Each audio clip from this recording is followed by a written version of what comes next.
Pemirsa, pembuangan sampah di TPA Suwung dan Pasar kembali berjalan normal pada Senin 23 Maret 2026 pagi.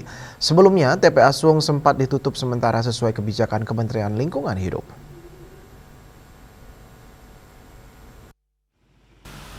Lancarnya pembuangan sampah terlihat dari iring-iringan puluhan truk yang memasuki kawasan TPA Suwung. Sudah tidak ada lagi pemandangan truk yang mengantre. Sebelumnya truk-truk ini harus menunggu untuk giliran membuang sampah di jalan menuju ke Pulau Serangan.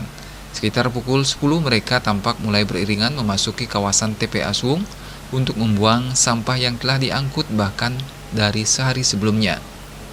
Salah seorang sopir yang tidak berkenan diwawancarai mengatakan truk pengangkut sampah memang sebelumnya sempat dilarang untuk membuang sampah ke TPA Suwung. Namun beberapa hari belakangan ini kembali diizinkan.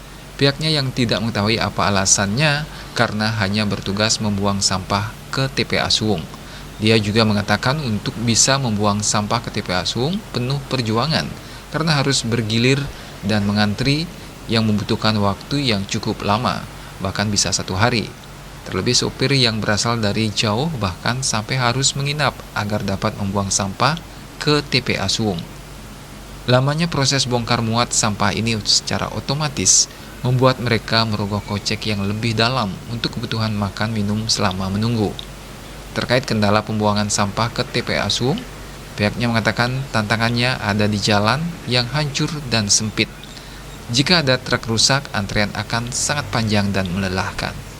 Untuk sementara waktu TPA Suwung hanya diizinkan untuk menerima sampah residu saja.